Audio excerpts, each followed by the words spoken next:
Public Committee for the Humanities in Pennsylvania presents the Humanities Profiles of Children's Authors, part of the Profiles in Literature series featuring interviews with persons prominent in American literature for children. The moderator for the series is Dr. Jaqueline Shachter of Temple University. Today's special guests are Stan, Jan, and Michael Berenstain. From Bucks County, Pennsylvania, come Stan, Jan, and Michael Berenstain, all author-illustrators. Stan and Jan are the creators of 23 picture books about the Berenstain Bears. Is there any resemblance between your furry characters and you? Well, our friends and neighbors say that there is, but we don't see it the way they do. Joining me in welcoming the prototype of Papa Bear, Mama Bear, and Small Bear, who's not so small, is my Temple University colleague. I introduce Dr. Philip Yanella of the English and American Studies departments. It's going to be fun being with you all. Good. Home for Stan and Jan is this contemporary structure. Photos of it are by Declan Hahn. Tell me, did you design your own home? No, we didn't. A builder who is a civil engineer by trade built the house, and we found it there in the field. And we're enjoying it a lot. Michael, do you also live there? No, I live in the area. I rent an apartment in that area by myself. Here's a recent photo of your elder son, Leo, and his wife, Robin. Michael, where do they live? They live in Davis, California. They're going to, well, my brother's going to school out there. He's in a graduate program studying primatology, and my sister-in-law is out there working as a teacher in child care. I see. At least I think I have it straight. Sometimes I get confused about what they're doing, and I forget. Here's an inner home view showing Leo's and Michael's parents at work. Jan, you're at the light table. Why is it that you seem to prefer it to the drawing board that Stan's using? Well, I have a drawing board also. I think in that photograph, however, we're at a stage in working on one of our books where I'm developing the drawings and Stan is inking them. And you do that by transferring them on a light table and working on them at that stage. If I were beginning a project, I would be working at my drawing table. It's a large room. That's one corner of it. I see. Jan, what do you do alone and what do you do together? What do you and Stan do together? Well, sometimes an idea, obviously an idea comes from one person, and the person who gets the idea will develop it as far as he or she can before he or she passes it to the other one. That part is done alone. Also, just thinking, of course you do alone. and sometimes, but we both worked on every project, even if the idea first came from one of us. We've been at it so long that it's a kind of an accretive process, a layered thing. You know, first sketch, second sketch, third sketch, revision, and it just goes on. And by the time we're finished, it's an amalgam of both our work. Especially working with rhyme, you'll want to go off by yourself sometime and get a thing going. And there's a certain amount of working it alone in the middle of the night.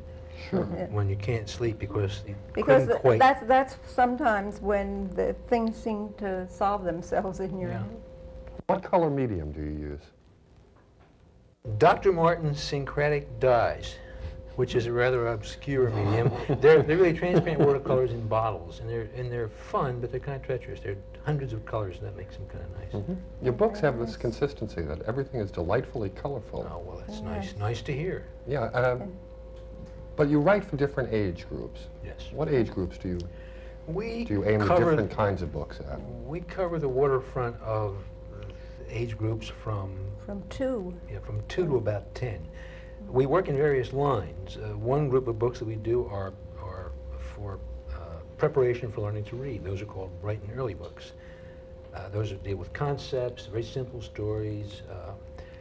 And then the next category is learning to read books, which is a very familiar category in teaching reading. Those are called beginner books. And then we have our own line called Fairfax Library. Those are for somewhat older children, although they can be used as read-aloud books for younger children. Those are entertaining, informational books. And then we do novelty books, books that you can smell and eat and jump on, all kinds of things. Random House is the publisher for the Berenstain Bear books. And your editor for the beginner books is Ted Geisel, otherwise Dr. known as Seuss. Dr. Seuss. Tell us about him. Well, he's a marvelous man who is going to be 75 in about a week, and he's as creative and as lively and as rambunctious as he was when he was 65, which is about when we got to know him. He's a great guy. He's marvelous and funny. What are the themes of the Berenstain Bear books? Well, with the first book we did was The Big Honey Hunt, and they're based in family humor, actually. We have a family. They, along about 10 years ago, sister came along, but it started with the 3 bears, and they have humorous adventures. The picture backs are stories in prose about momentous happenings in a family, like having a new baby or starting school. And the theme in the Fairfax Library is teaching information to young children at a very low level. In the Berenstain Bear's new baby, you show Mama Bear when she's pregnant. I hope you haven't had any flack from conservative adults. But what do you see as the specific theme of that one book, New Baby? It's a positive view of sibling, that there doesn't have to be sibling rivalry when a new baby comes along. We show how it can be avoided, actually. It's a story based on our own experience. I'm very proud that you've kept up to date, because you have an anti-sexist message in He Bear, She Bear. Here you show a female doctor as well as the teacher, and on other pages a female carpenter and truck driver. Where'd you get the idea for this book? Well, we were in a daycare center, which at the time was directed by our son and his wife. And they ran it on an egalitarian basis. And it just inspired us to do this. And that's the book is dedicated to it's the only environment. book we did that's dedicated to anybody. When you do so many books, you run out of dedications. We thought that book was so directly tied to Leo and them Robin. that we dedicated We it to observed them. how they Yeah. ran it. Do you practice what you preach about no sex stereotyping at home? How are you as a cook, Stan? Well, I'm a good cook when it comes to simple things like, boiling spaghetti. And since I love to eat boiled spaghetti, it really isn't any You're a problem. great Michael, what do you have to say about your dad's cooking? I wouldn't eat any of it. But I have to eat my own cooking, so that's not saying much. Did your cooking lead you to do Papa's Pizza? Is this one of the books you jump on or eat, Papa's That's Pizza? the book you sniff. Now that book had a funny, this is one of the books that really came from Jan. Most of the books are kind of a merger operations. But Random House started this line of books based on these little things you sniff. They're very popular, they're very commercial. And how these are done is the editor says, here's a list of smells, write us a book. Well, this list had about 150 smells on it. It had everything from Scotch whiskey to fancy perfume. But Jan took the list. I was doing something else. That's another aspect of working together. We're just doing different things all the time. And she found that all the ingredients of pizza were on the list. Well, voila, pizza. What can the bears do? It utilizes these And- fragrance labels, they're called. Children must really love that kind of experience with the book. They do, yeah. I understand they do. Here we have the Berenstain Bears Science Fair, where Mama Bear is not as passive as we normally associate women to be. How many revisions did it take to do this book? It looks very difficult. That was a difficult book. We made the mistake there of not correctly researching the field. I always assume when we're going to do something that it's been done before, and that we can, we can look at what author A, author B, and author C did, and have them help us. Turned out that nobody has ever done a really basic science book for very young children. So we got into a lot of difficulty. My first impulse was to try to explain relativity, which I don't understand, to very young children. I can see why And then we gradually made it simpler and easier with the help of our We did it about 3 times, I think. We finally got it down to, we finally decided what we have to do is do only things that we can illustrate very clearly. and avoid abstractions. And that, there's so many abstractions in science. What about the rhyming that goes on in books? Do you find that a difficult or burdensome task? Well, we got into it in an easy way. We were working for Dr. Seuss, and with a restricted word list originally, and so I think we got at it the same way we got at the pizza book with the smells. There were only so many words you could use, and we ended up with a very simple story that we could use these words with. And we branched out from there. I hope you'll continue because it's an aid in initial reading. Yes, we truly feel it is. is too. You've done so many books together. There are about 45 books, and everything Yeah. seems to harmonize. Do you ever come into contention about what goes in? Oh, sure. We have violent agreements. We never have disagreements. But, well, that's not quite as facetious as it sounds, because what we find out at the end of the disagreements is we're both getting at the same thing from different directions. Of course, usually there's a correct solution to a storytelling problem. And how we solve the problem of contention is that if we have a kind of a UN rule, and that is we each reserve the right to veto something, at least till the next day. And that's worked out well, because it's much easier to react to something than to create it. So if I do something I think is great, and Jan says, well, I don't think that works, I believe her, because why should she lie? And vice versa. You've been professional partners for a long time. As personal partners, you've been married 30 years. You were married on April Fool's Day. 33 years. 33, excuse me. Yes, indeed. Where'd you meet? We met at what was then called the Philadelphia Museum School of Art. It's now called the Philadelphia College of Art. And we met in art school. What were your first impressions of Jan? I thought she drew marvelously, and I liked everything about her. Aha. And what kind of cartoons did you exchange during your college courtship and in the 3 years when you were in the Army there? We illustrated our complaints to each other at the time, and they were pretty funny and a little bawdy, I would say. We used to sit, well, you're sitting side by side in a life class, and you've got, a 210-pound model up there of either sex, and that's a lot to be bawdy about. So, and also with charcoal, you can erase pretty quickly before the teacher sees what during you've the done. war, also at the time, besides all the men students being drafted, that was the war when everybody went, the models also were drafted or went into war work where they got much better pay, and we had quite a lot of rejects or old people brought out of retirement. Stan, did the It was Army pretty use your funny. talent? Did they draw on your... They made a good try at it. I was a medical artist in the Army. In my duties, I worked at a plastic surgery, a facial reconstructive surgery center out in Indiana.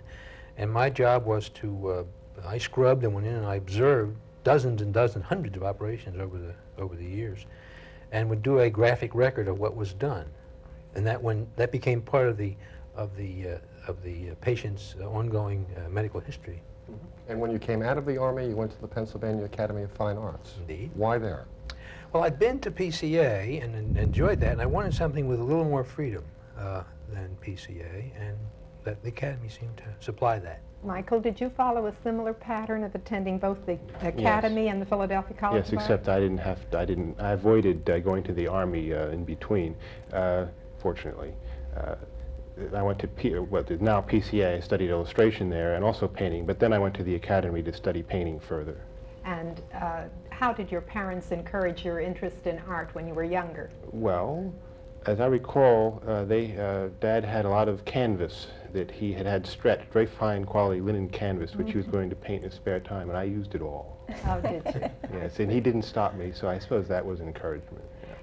Tell me, Michael, you have a distinctive art style, as we can see in this cutaway from the Castle book. Your books are all published by David McKay. What's the purpose of the Castle book, the Ship book, the Lighthouse book, and you recently finished the armor book. Yeah. Well, I feel that it's possible to teach kids and get kids interested, young children interested in historical, informational subject matter without boring them to death. Because I remember as a young child, I was always really fascinated by, for instance, archaeology, history.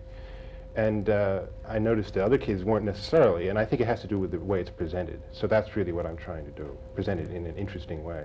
I agree with you. Michael, when did you decide to become a full-time artist? Well, I didn't really decide it. It evolved. When I was in high school, I was mainly interested in natural history. I wanted to be an entomologist, study insects. But then I found out that girls weren't interested in that, so I switched to art because it encouraged me. Jan, I understand when your sons were very young, they asked you to buy funny stories for them. Did that tie in to your beginning to create? Yes, eventually. We got very interested in children's books because of the books that they were interested in, the fact that they liked humor, and there weren't very many funny children's books when they were young. And also, when we got an idea to do one, we found that Dr. Seuss was beginning a line at Random House, and him being a cartoonist as we were, we felt we would have a good ear there. Why is humor particularly important in a book for a beginner? Well, the reward of laughter is a good motivation for reading, we think. Absolutely. Well, a child is just like a grown-up. He likes to laugh. And we knew they enjoyed our cartoons. We would get letters from people, from parents saying that their children enjoyed our cartoons as much as, even our editors of our books would tell us their children have favorite Berenstain cartoons, and it just seemed natural to us. Kids have an intuitive understanding of the structure of it. They don't know the jokes, but they know how jokes work. You can tell, if you tell the right joke to a 2-year-old, he's going to get the joke. I don't think very many adults realize this. They think to be funny for a kid, you be cute and silly. Well, that's fine, but tightly structured jokes work very well for kids. And also we realized especially children would understand any joke based in the dynamics of the family situation. Right. Exactly. Exactly. They recognize themselves in the situation. And they love seeing Papa made sport of. Before you began to do children's work, you started It's All in the Family, cartoon series by Stanley and Janice Berenstain. Yes, I wonder who they are. I don't know, have no idea. Here's the sample from one of these nationally famous cartoons. The series has run continuously for 23 years, the first 14 in McCall's magazine and the last 9 in Good Housekeeping. Is there any relationship between the Domestic Life series and the Berenstain Bears? The Bear family really grew out of our experience with doing the People family in McCall's. We were surprised to find out that there aren't many books about families in the picture book age. There are some, but there aren't as many as we would have expected there to be. And they found it when we did the first one. Found such a ready market, we simply continued to do them. And in all these years, I gather as I've read and looked, you've never repeated yourself in the All in the Family. That's an interesting point. We've done Christmas a total every year. They want another Christmas situation. We've done Christmas 23 times, and of course we've repeated ourselves in there are always Christmas trees, but sure. Christmas changes. We've done Sex Education in McCall's and Housekeeping about 4 times. Well, that changes too. So we can't claim any great credit for not repeating ourselves. The target changes. It changes as time moves on, Yeah. and if you observe what's going on about you, then it's a new approach. How do you keep on being funny? I don't We know. have to. It's a living. That's what we do. It's not inspiration. It's grocery bills and all that sort of thing. You've rendered a service for parents with the McCall's cartoon book, How to Tell Your Children About Sex Without Making a Complete Fool of Yourself. Unfortunately, it's out of print. Well, what kind of mail did you get about that book and about other books from Well, children? we got the letter that book was quite successful. We had a lot of wonderful reaction. As a matter of fact, I got a phone call a few weeks ago from a woman in St. Louis. I don't know how she found us, but she saw the book mentioned somewhere, and she was determined to get it, because I told her it's out of print. We got one negative letter on that book. A lot of positive. The negative letter, you always remember the negative letters. Yes. And it said, "How dare we do a book about sex in which the word love wasn't mentioned once." Well, I told our editor about this, and he said, "Well, the whole book is about love, generally." But that stuck in my mind. The college crowd loves these cartoons, these books, most of all. Your books, yours too, Michael, are books in which much is conveyed by pictures. They should, I gather, lend themselves readily to translation and distribution overseas. And I understand that about 25 million copies of the Bear books have been sold in 14 different countries. What languages are they in? Well, they are, of course, in English in various places, but they're also in French and German, the European languages, Scandinavian languages. They're in Japan, Philippines. I've never seen some of these. I haven't seen the Philippine editions. Netherlands, Belgium, South Africa. South Africa, many, many countries. And you have other enterprises as well from which you get royalties. What are they? Well, there are the toys, which we've seen. There are puzzles. There are some LP records on which we supplied the voices. We hadn't expected to do that, but we did. And there are lots of educational products, film strips and posters and things like that. What kind of responses do you get from children? Well, they're voluminous and continuous, and up to now we've managed to answer, I say we, I should do the thumb to Jan, answer all the mail. And it's marvelous because it's all from very young children, so there's a lot of gratuitous humor in that they don't spell very well, write very well.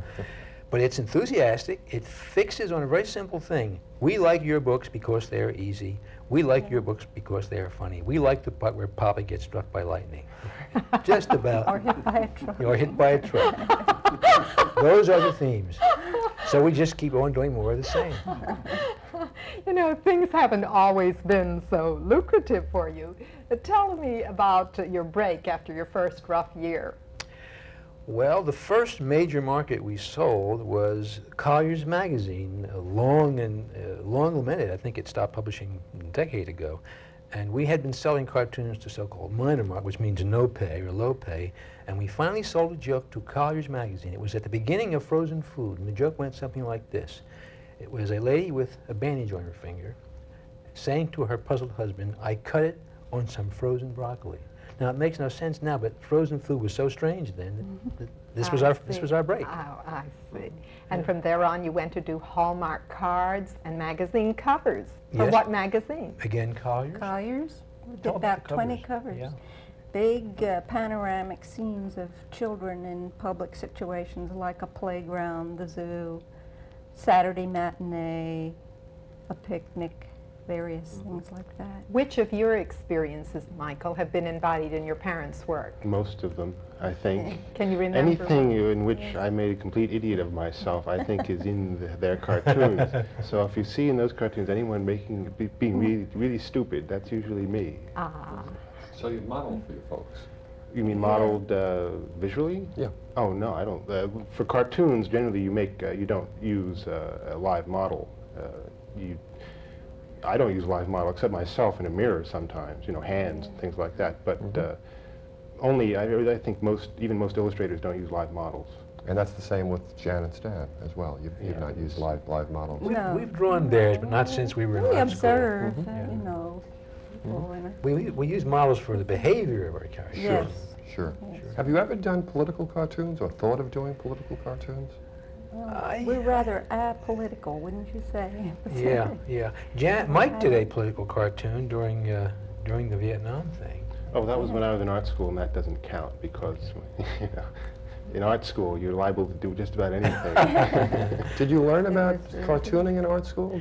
No, that's an interesting point. I don't think there's any formal education in cartooning as such, which is probably not a bad thing, because when young cartoonists or aspiring cartoonists write us and say, "What should I do?" and I say, go to art school, learn how to draw. Learn how to draw. We had the editor at Collier's was very strong on only choosing cartoons that showed some drawing ability, and he felt it was very important. There's a false idea that So that's really the best advice you can give.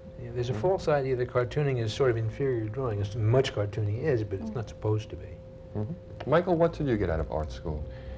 Well, mainly I developed survival techniques because you have to be able to produce a lot of work in a very short time when you're at school. That's really the best thing about art school, is it prepares you for producing professionally just by the pressure of the assignments.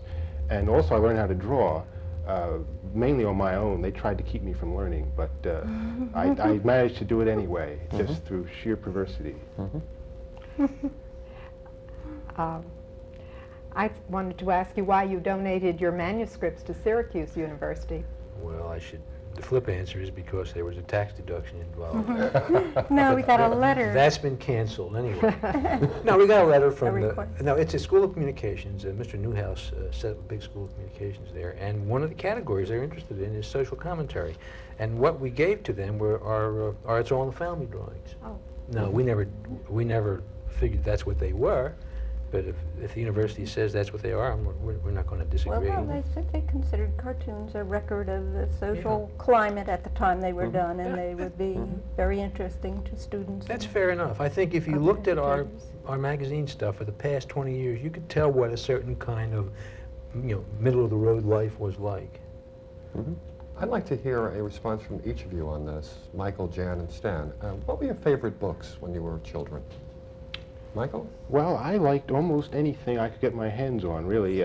Everything from Gulliver's Travels to Mad Magazine. There's really no one answer I can give. It's very, very eclectic. I was a child during the Depression, and there weren't many books I could get my hands on, but I had one favorite one was The Child's Garden of Verses, and besides liking the rhymes and the poems, I loved the illustrations. I forget the woman's name who was the illustrator, but she's a famous children's illustrator. She drew those. Smith. Tasha Tudor? No, long before Tasha Tudor. Long before. Jesse Wilcox Smith. Yes, Yes. I think so. That's Jessie it. Wilcox Smith. Oh, yes. And I especially loved little roses she made, had faces in the middle. Ah. There's just time for your response. Well, I began on the Bobbsey twins, Uh-huh. the Bobbsey twins at the seashore. And then I graduated to Tom Swift and his Electric Post Holder. And then from there on, I went to adult books. I got involved. I joined the lending library when I was about 11 years old, and I read sagas about middle-class immigrant life by people named Myron Brinnig, who's long forgotten. And then I just take anything I could get a hold of. I read Joseph and His Brothers when I was a youngster. I want to thank you very much. Michael Berenstain, at age 27, is off to a flying start as a children's author-illustrator. His parents, Stan and Jan Berenstain, are such recognized cartoonists. Their work appears in college collections and international exhibitions. It's a pleasure to meet the models for accident-prone Papa Bear, mild Mama Bear, and loyal Small Bear. You'll forgive me if I close with a handshake and not a bear hug. It's been an honor. Ah, fun. Thank you. Great fun being together. Thank you.